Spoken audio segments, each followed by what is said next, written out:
Hi friends, welcome to Raga's kitchen. Friends, இன்றைக்கி வீடியோவில் சனி ஞாயிறு ஸ்பெஷலாக நல்லா சிம்பிளாக ஆனால் ரொம்ப டேஸ்டியாக சூப்பரான ஒரு பிரியாணி ரெசிபி தான் ஃப்ரெண்ட்ஸ் பார்க்க போகிறோம்.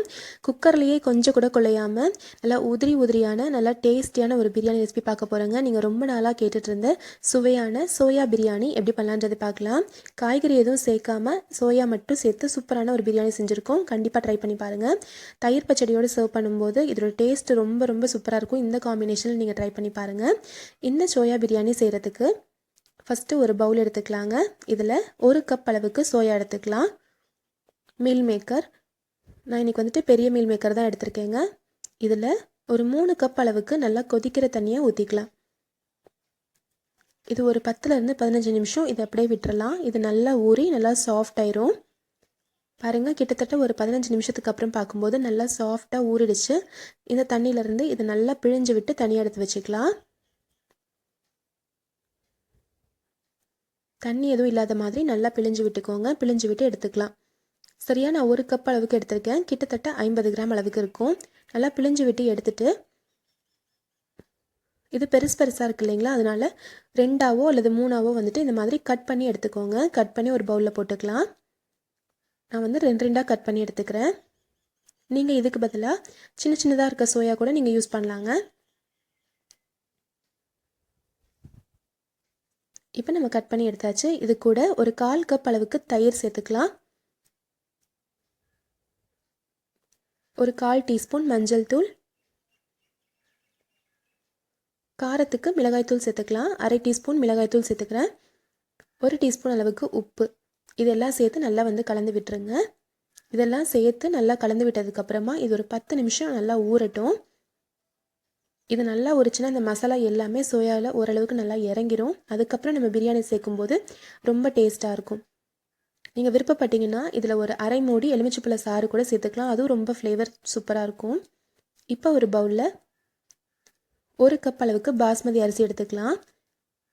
இதை நல்லா கழுவிக்கோங்க. நல்லா கழுவிட்டு இதில் தண்ணி ஊற்றி ஒரு 15 நிமிஷம் ஊற வச்சு எடுத்துக்கலாம். இப்போ நம்ம மேரினேட் பண்ண சோயாவும் ஒரு 10லேருந்து 15 நிமிஷம் நல்லா ஊறட்டும். இதுவும் ஒரு 15 நிமிஷம் ஊற வச்சா சரியாக இருக்கும். இப்போ தண்ணி ஊற்றி இதை வந்து ஊற வச்சிடலாம். இப்போ பாருங்கள், ரெண்டுமே நல்லா ஊறிடுச்சு. இந்த மசாலா எல்லாமே சோயாவில் நல்லா இறங்கியிருக்குங்க. இப்போ ஸ்டவ்வில் ஒரு குக்கர் பேன் வச்சுக்கலாம். இதில் 2 டேபிள் ஸ்பூன் அளவுக்கு நெய் ஊற்றிக்கலாம். கூடவே ஒரு 1/2 டேபிள் ஸ்பூன் அளவுக்கு எண்ணெய் சேர்த்துக்கலாம். நெய் விருப்பப்படாதவங்க இதில் வந்துட்டு எண்ணெயிலே கூட நம்ம வந்துட்டு குக் பண்ணிக்கலாம். ஒரு 2 டேபிள் ஸ்பூன் அளவுக்கு எண்ணெய் சேர்த்துக்கலாம்.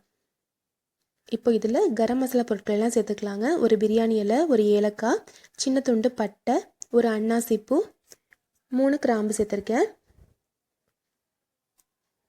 இது கூடவே ஒரு பெரிய சைஸ் வெங்காயத்தை நல்லா பொடியாக நறுக்கி சேர்த்துடலாம். வெங்காயத்தை நல்லா வதக்கிக்கலாம். வெங்காயம் நல்லா வதங்கும் போது இந்த பிரியாணிக்கு நல்லா டேஸ்ட்டாக இருக்கும்.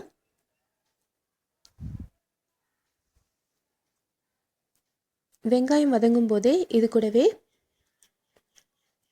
இஞ்சி பூண்டு விழுது 1 டேபிள் ஸ்பூனும் ஒரே ஒரு பச்சை மிளகாய் கீறி விட்டு சேர்த்துக்கலாம்.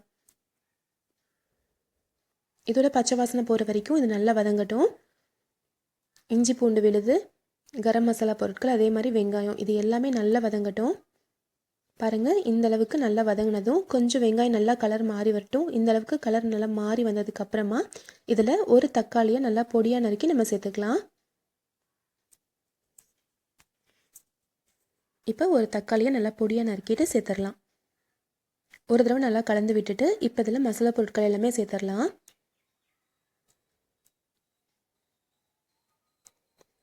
இதில் ஒரு 1/2 டீஸ்பூன் மஞ்சள் தூள், ஒரு 1/2 டீஸ்பூன் அளவுக்கு உப்பு சேர்த்துக்கிறேங்க. நம்ம ஏற்கனவே சோயாவில் வந்து உப்பு சேர்த்துருக்கோம். அதுக்கு தகுந்த மாதிரி நீங்கள் உப்பு சேர்த்துக்கோங்க.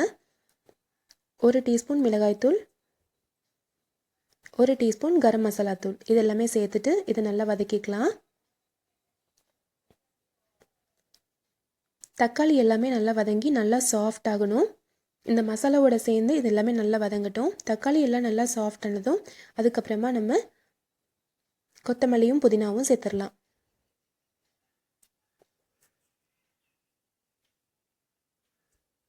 இப்போ பாருங்கள், தக்காளி எல்லாம் நல்லா சாஃப்ட் ஆயிடுச்சு. எல்லா மசாலாவும் ஒன்றோட நல்லா மிக்ஸ் ஆயிடுச்சு. இந்த அளவுக்கு நல்லா வதங்கினதும் ஒரு 1/4 கப் அளவுக்கு பொடியாக நறுக்கின கொத்தமல்லி, ஒரு 1/4 கப் அளவுக்கு பொடியாக நறுக்கின புதினா இலைகள் இதிலையும் சேர்த்துடலாம். இந்த புதினா கொத்தமல்லியோட ஃப்ளேவர் இந்த பிரியாணிக்கு ரொம்ப ரொம்ப சூப்பராக டேஸ்ட்டாக இருக்கும். கண்டிப்பாக இதை வந்துட்டு ஸ்கிப் பண்ணிடாதீங்க. சேர்த்துட்டு ஒரு நிமிஷம் இதை நல்லா வதக்கிடலாம். ஒரு நிமிஷம் நல்லா வதக்கி விட்டுட்டு இதில் நம்ம ஊற வச்சுருக்கோம் இல்லைங்களா, அந்த சோயாவை சேர்த்துடலாம். இந்த மீல் மேக்கரில் வந்து இந்த தயிர் மசாலா எல்லாத்தோடைய டேஸ்ட்டும் நல்லா இறங்கியிருக்கும். அதுக்கப்புறமா நம்ம சேர்க்கும்போது ரொம்ப ரொம்ப டேஸ்ட்டாக இருக்கும். நம்ம சோயா சேர்த்ததுக்கு அப்புறமா மீடியம் ஃப்ளேமில் ஒரு 4 நிமிஷம் கிட்ட இதை நல்லா வந்து வதக்கிக்கோங்க. அப்போ நம்ம ரெடி பண்ணி வச்சுருக்க இந்த மசாலாவும் இதோட சேர்ந்து நல்ல ஒரு ஃப்ளேவர் கொடுக்கும். சரியாக ஒரு 4 நிமிஷம் வதக்கினாலே போதுங்க. இப்போ ஒரு 4 நிமிஷம் கிட்ட நல்லா வதக்கியாச்சு. இப்போ இது கூட நம்ம ஊற வச்சுருக்க பாஸ்மதி அரிசி எடுத்து சேர்த்துடலாம். தண்ணியெல்லாம் வடித்து விட்டுட்டு அரிசி மட்டும் எடுத்து போட்டுக்கோங்க. 1 கப் அளவுக்கு பாஸ்மதி அரிசி எடுத்துருக்கோம். அரிசியை சேர்த்துட்டு நல்லா ஒரு தடவை கலந்து விட்டுக்கோங்க. நல்லா ஒரு தடவை நல்லா மிக்ஸ் பண்ணி விட்டுக்கோங்க. ஒரு நிமிஷம் நல்லா இதை வந்துட்டு மிக்ஸ் பண்ணி நல்லா கலந்து விட்டுட்டு அதுக்கப்புறமா நம்ம வந்துட்டு தண்ணி இதோட ஆட் பண்ணிக்கலாம்.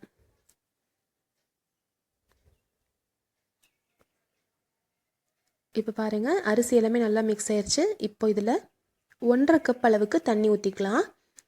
1 கப் பாஸ்மதி அரிசிக்கு 1/2 கப் அளவுக்கு தண்ணி ஊற்றினா சரியாக இருக்கும்.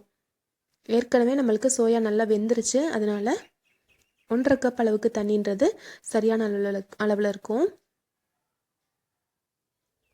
இப்போ தண்ணி ஊற்றிட்டு தண்ணி நல்லா கொதிக்கும்போது ஒரு தடவை நல்லா கலந்து விட்டுக்கோங்க. நல்லா கலந்து விட்டுட்டு இப்போ நீங்கள் உப்பு வந்து டேஸ்ட் பண்ணி பார்த்துக்கலாம், கரெக்டாக இருக்கா, காரம் உப்புலாம் கரெக்டாக இருக்கான்னு டேஸ்ட் பண்ணி பார்த்துக்கலாம். இப்போ நம்ம வந்துட்டு குக்கர் வந்து மூடி வச்சிடலாம். சரியாக ஒரே ஒரு விசில் வந்தால் போதுங்க. ஒரு விசில் வந்ததும் தீ வந்து குறைச்சி வச்சிடலாங்க. ஒரு விசில் வந்துருச்சு. இப்போ நம்ம சிம்மில் வச்சிடலாம். சிம்மில் வச்சு ஒரு 3லிருந்து 4 நிமிஷம் வெந்தாலே போதும். இப்போ கேஸ் எல்லாமே நல்லா ப்ரெஷர் ரிலீஸ் ஆனதுக்கப்புறமா ஓப்பன் பண்ணி பார்த்துடலாம். பாருங்கள், நல்லா வெந்திருக்கு. உதிரி உதிரியாக கொஞ்சம் கூட அடிப்பிடிக்காமல் நல்லா வெந்து சூப்பரான டேஸ்டியான சோயா பிரியாணி ரெடி ஆயிடுச்சுங்க. நல்லா ஒரு தடவை நல்லா வந்து கலந்து விட்டுட்டு சுட சுட சூப்பராக டேஸ்டியான இந்த சோயா பிரியாணியை நம்ம சர்வ் பண்ணிடலாம். பாருங்கள், எல்லா பக்கமே நல்லா ஒரு தடவை வந்து கலந்து விட்டுக்கலாம். இப்போ நல்லா உதிரி உதிரியாக இருக்க சுவையான சோயா பிரியாணியை சர்வ் பண்ணிடலாம். ரொம்ப ரொம்ப சுவையாக இருக்கும். கண்டிப்பாக நீங்களும் இதே மாதிரி ட்ரை பண்ணி பாருங்கள்.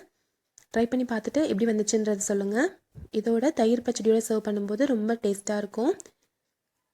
தயிரில் கொஞ்சமாக பொடியாக நறுக்கின வெங்காயம், ஒரு 1/4 ஸ்பூன் உப்பு, கொஞ்சமாக கொத்தமல்லி தழை சேர்த்து நல்லா வந்து மிக்ஸ் பண்ணிவிட்டு இதோட சர்வ் பண்ணி பாருங்கள். ரொம்ப ரொம்ப சுவையாக இருக்கும். இந்த ரெசிபி உங்களுக்கு பிடிச்சிருக்குன்னு நினைக்கிறேன் ஃப்ரெண்ட்ஸ். பிடிச்சிருந்துச்சுன்னா நம்ம சேனல் ராகாஸ் கிச்சனில்